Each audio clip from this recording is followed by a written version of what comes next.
Welcome to the making of The Witcher 3 music I made. How's that for an intro? Let's move Mr. Mike. Mr. Mike is here. So let's go through what we have. The drums are kind of interesting. There's lots of layers, like this.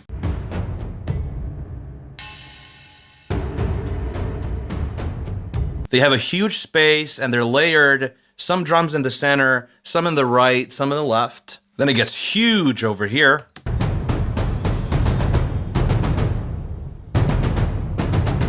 Yeah, going to war. Then we've got some strings. The beginning has a string ensemble. Hope I'm saying that right. Ensemble. Ensemble. That's not right. So the string ensemble sounds like this.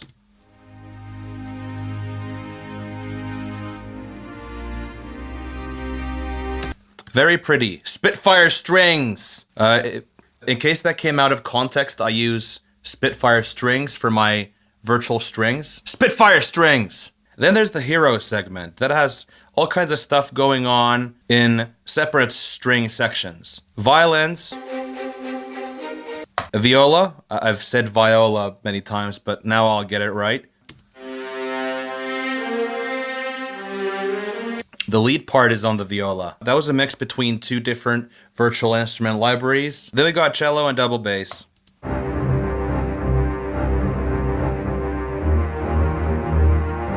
Very cool, very cool. I like this part.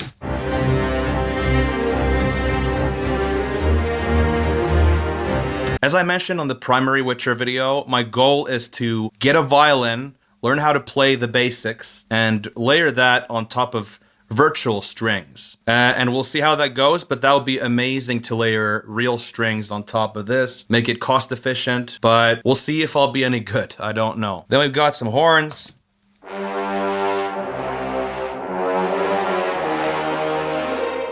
Then we got the woodwinds and the piano.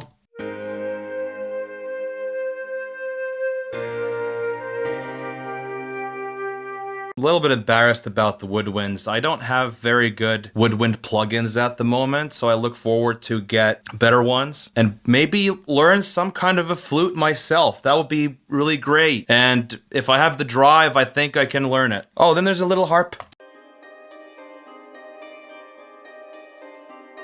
And that's the whole session, all these separate instruments. All right, that's the whole session. When I start out, I play all of these virtual instruments into virtual instrument tracks, which is MIDI. And they're all hidden back here. Clicking that arrow will open our track list. There's a little bit of hidden drums, hidden violins, and so forth. And awesome names for groups. Drums, heavy, and drumses. That's right, drumses. When you start having a lot of virtual instrument tracks, your computer is going to slow down a whole bunch and Pro Tools is going to crash like crazy. If this happens, you might want to consider recording your virtual instrument tracks into audio tracks. And I'll show you how to do this. I'll demonstrate this now. Let's take the worst sounding virtual instrument I have. Yeah, it's definitely that one. We're gonna hide everything. Gonna hide everything except this putrid piccolo track. Hide and make inactive. Then we're gonna open up the virtual instrument track of the piccolo. Go over here, show and make active. Let's close our list over here. So as you can see, I've made all this MIDI information into a virtual instrument track, played it over here, got all these notes that I've played, but having many tracks like this slows your computer down, as I said. So what you do is you take all this information you have here and you record it into an empty audio track, and that's it. You don't have to worry about things slowing down or worry about plugins that have already been recorded with the virtual instrument track into this audio track. Nothing, just clean slate, and it runs great. I'll show you how this happens. Let's make a new track, Command-Shift-N on Pro Tools, in case you want to know the shortcut keys. This new track is going to be stereo. We're going to click Create, and now we're going to take this original piccolo audio track, make him really tiny, feel very small, shatter his ego, and we just did that for fun, to make him feel bad. Then we're going to hide and make him inactive to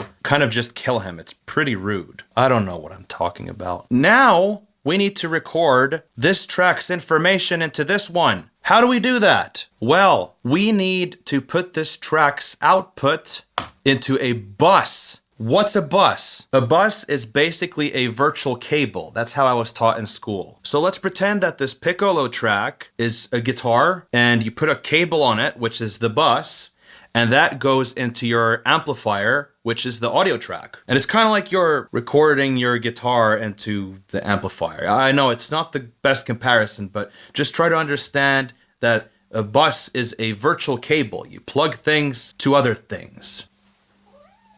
That's the sound that Moni makes when she's happy. Anyway, you need to put on a virtual cable, a bus. Here's my bus list. My bus list has a mono bus and a bunch of stereo buses. But the thing is that on your Pro Tools session, you might have to create these buses. How do you create a bus? Let's go make one. We go to Setup, we go to I/O, and we go to the section where it says Bus, click on that, and here I have all these buses that I've made. Let's make a new stereo bus from New Path. We're gonna make it stereo, and we're gonna call this Bus Poop. We're gonna create Bus Poop, and we have a cable that has the name Bus Poop on it. Then we're gonna click on OK. Now we're gonna set up our little rig. So we go to the virtual instrument track here, which is your guitar, and we need a cable. So we go to Output, we go to Bus, we're gonna choose our Bus Poop cable. It's here now, as you see. Click on that. We have a cable on our guitar. Now we need to plug it into the amp. To do that, we go to the input section of the audio track, click on that, go to Bus, and find Bus Poop.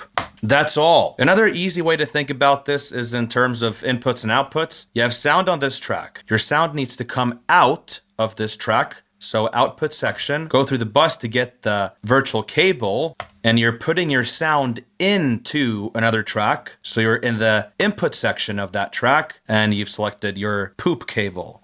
Cool. All you got to do is record now. So you're going to click on Record Enable and start recording your virtual instrument track into the audio track. Here we go.